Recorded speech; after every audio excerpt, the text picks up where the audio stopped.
Princess Charlene of Monaco attends an award ceremony in Larbodo. Queen Margrethe II of Denmark hosts a reception in Copenhagen. The Princess of Wales reopens the National Portrait Gallery in London. And members of the Belgian and Dutch royal families attend a glittering gala state dinner in Brussels. All this and much more coming up next on your Royal Daily News. Well, good evening everyone and welcome to my channel. My name is Alexandra and this is your Royal Daily News for June 20th, 2023.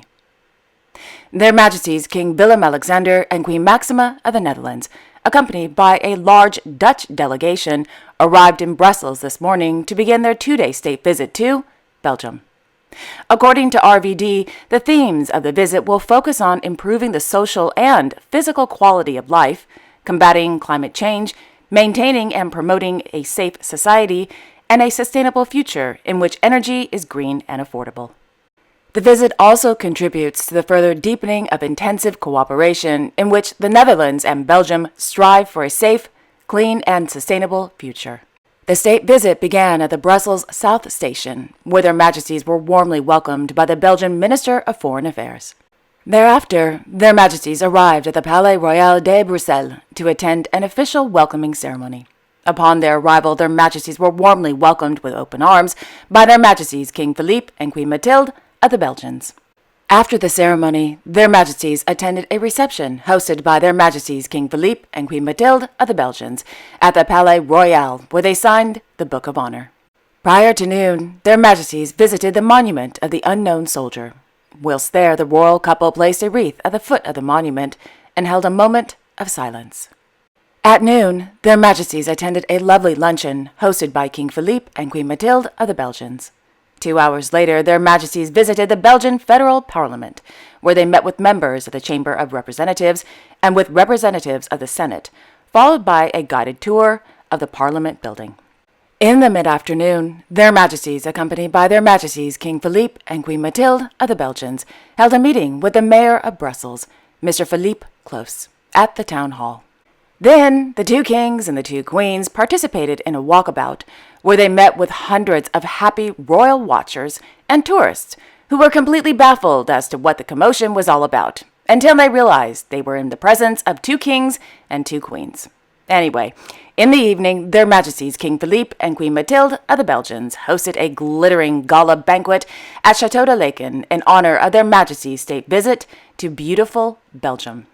131 guests attended this evening's glittering gala dinner, including their Imperial and Royal Highnesses Princess Astrid and Prince Lorenz of Belgium, Archduchess and Archduke of Austria-Est, members of their Majesty's Dutch delegation, and Belgian government officials.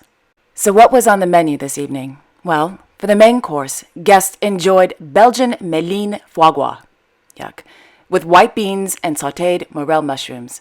For dessert, chocolate with cherries.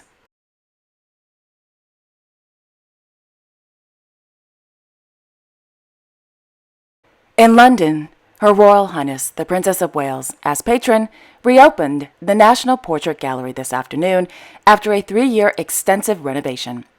The transformation of the gallery marks the biggest redevelopment project that the building has had since 1896. The refurbished galleries, including more than 50 new acquisitions and the restoration of the Grade 1 listed building, will be open to the public on Thursday, June 22nd. During today's event, the Princess visited the Mildred and Simon Pally Learning Center. The Princess also learned about the MPG's new Under 5s program. The new Under 5s program, which has been developed in partnership with the London Borough of Westminster Family Hubs and local state nurseries, welcomes families from the local community to the National Portrait Gallery and encourages creative learning, play, and exploration. Thereafter, the Princess had a chance to view the gallery's latest acquisitions, including Joshua Reynolds' Portrait of May, as well as Yvonne, Life in Color, a new exhibition that explores the life and career of Yvonne, the pioneering London photographer who spearheaded the use of color photography in the 1930s. According to a press release, the exhibition features portraits and still life works produced by Yvonne over a 60-year career. The exhibition also includes the archive of her work, which the gallery acquired in 2021 and has been fully supported by the Chanel Culture Fund.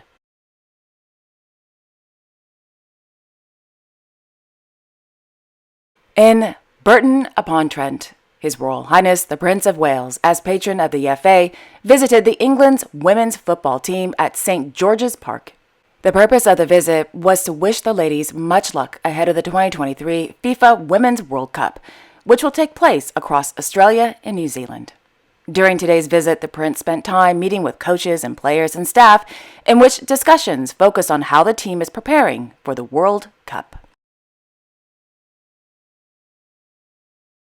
In Windsor, His Majesty King Charles III of the United Kingdom held an audience with the President of Estonia, Alar Karas, at Windsor Castle. In the afternoon, Their Majesties King Charles III and Queen Camilla of the United Kingdom attended Day 1 of Royal Ascot. Accompanying Their Majesties in the royal procession were Their Graces the Duke and Duchess of Wellington. In the second carriage were Her Royal Highness the Princess Royal, Sir Ben Elliot, Mrs. Simon Elliot, Lady Elliot. In the third carriage were Their Royal Highnesses the Duke and Duchess of Gloucester, the Lord Bamford, and the Lady Bamford. In the fourth carriage were Mr. Willie Mullins, Mrs. Willie Mullins, Mr. Ralph Beckett, and Mrs. Ralph Beckett. Also attending Royal Ascot this afternoon were Her Royal Highness Princess Beatrice of York and her husband, Mr. Mike Tyndall, Mrs. Zara Tyndall, Mr. Peter Phillips and his girlfriend, Miss Lindsay Wallace, Mr. Tom Parker Bowles, son of Her Majesty the Queen, and His Highness Sheikh Hamad bin Abdullah Al Thani of Qatar.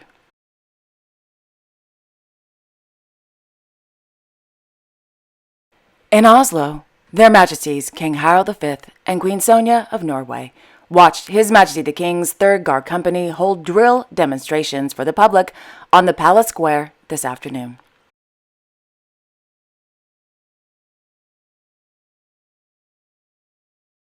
In Copenhagen, Her Majesty Queen Margrethe II of Denmark hosted a reception aboard the Royal Yacht Dannenbrog for 54 newly appointed First Lieutenants of the Danish Royal Navy. During the reception, Her Majesty the Queen gave a speech and congratulated all the First Lieutenants on their training.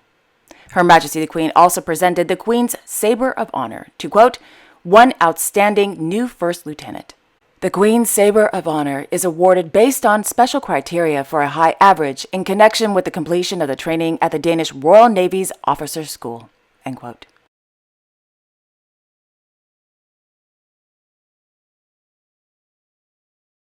Yesterday, Her Majesty Queen Silvia of Sweden opened the exhibition entitled 7 Lives, held at the Holocaust Museum. The exhibition tells the story of the lives of Walter, Alice, Czeslaw, Liselott, Hannah, Kiwa, and Eva. Quote, viewers follow them through war and persecution, in the ghetto, on the run, and in camps. One of them came to Sweden on their own as a child. Others survived both concentration camps and death marches, end quote. Upon her arrival, Her Majesty the Queen was warmly welcomed by the Holocaust Museum Superintendent, Mr. Magnus Hagberg, and the Program and Event Manager, Miss Lydia Rosell. After speeches were made and the cutting of the ribbon, Her Majesty the Queen was given a tour of the exhibition. 7 Lives will be open to the public on June 21st, 2023.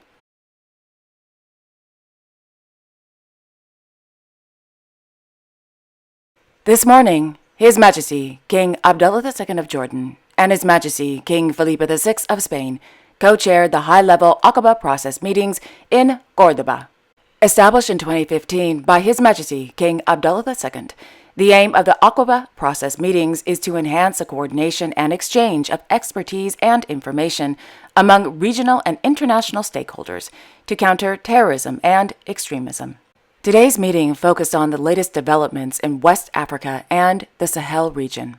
Discussions covered current events to counter terrorism and means of enhancing coordination and networking among various initiatives in West Africa to fight terrorist groups on the ground, in addition to online by countering hate speech on social media. Speakers at the meeting reiterated the need to cooperate, exchange expertise, and expand the circle of partnerships to include more countries and relevant international organizations within the Aqaba process.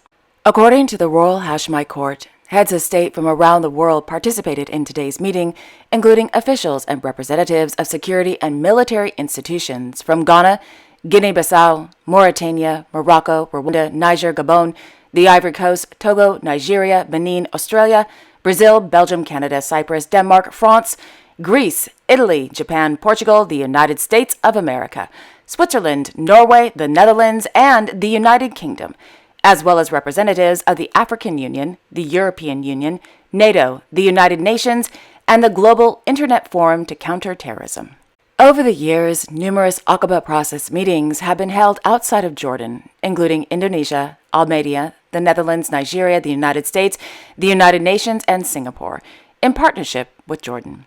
Previous region-focused Aqaba process meetings have focused on East Africa, Southeast Asia, the Balkans, and Latin America.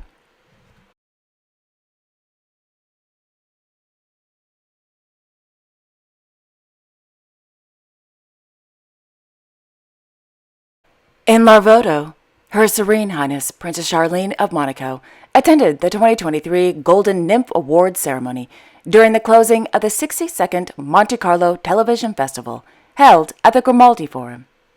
Also attending this evening's ceremony were Mr. Louis Ducolet and his lovely wife, Mrs. Marie Ducolet. At the heart of the festival is a Golden Nymph Awards, the most prestigious prize in international television. The awards are divided into 3 categories: fiction, news and documentaries, and the Prince Rainier III Special Prize. Created by Prince Albert II of Monaco in honor of Prince Rainier III, the founder of the festival, the prize is awarded to the, quote, best documentary dealing with environmental issues, end quote.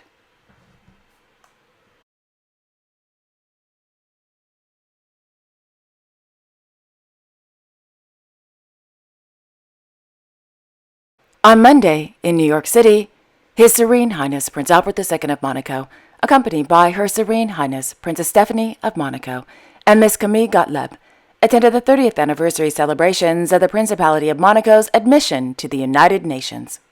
On the occasion of the permanent mission of Monaco to the United Nations, a concert performance by the Prince's Carabinieri Orchestra was held in the General Assembly Hall.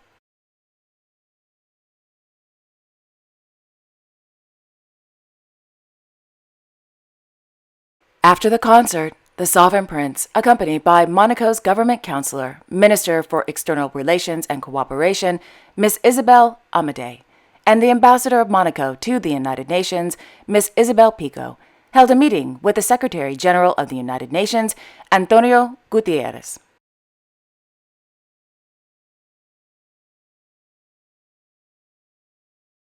This morning, the Sovereign Prince gave a speech at the United Nations ahead of the historic adoption of the Biodiversity Beyond National Jurisdiction Treaty.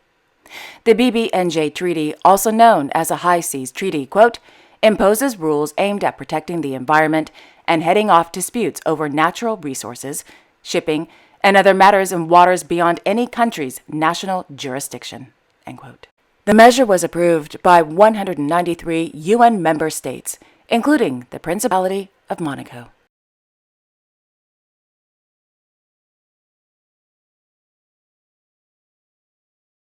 And finally, in Jakarta, their Imperial Majesties Emperor Naruhito and Empress Masako of Japan continued their 7-day international goodwill visit to Indonesia.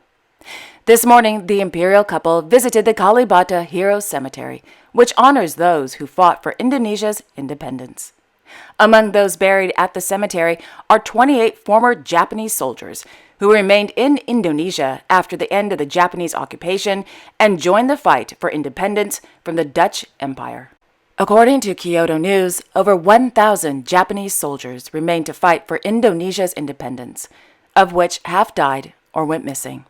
Japan branded them deserters, but Indonesia awarded them Indonesian nationality and medals for their services in 1965. Indonesia, a former Dutch colony, was occupied by the Imperial Japanese Army for around 3.5 years during World War II. The nation declared independence in 1945 after Japan surrendered in the war, and then fought against the Dutch until 1949.